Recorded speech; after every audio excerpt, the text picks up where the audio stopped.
హనుమంతుడు పూర్వభువనమున ఏకపాద రుద్రుడు పద్మనాయక బ్రహ్మ యొక్క బ్రహ్మాండమును కధిపతి అయి ఉండెను.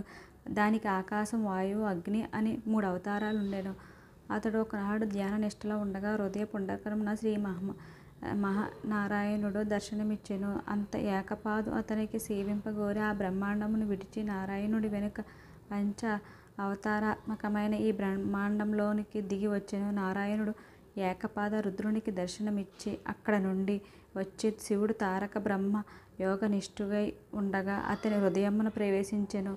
అప్పుడు ఏకపాద రుద్రుడు కూడా అతని వెనుక శివునిలో ప్రవేశించి లీనమైపోయి పిమ్మట అతని వీర్యమున కేసరి భార్య అయిన అంజలీదేవి గర్భమున జనించెను. అతడు కౌపీన కుండలంతో పుట్టెను.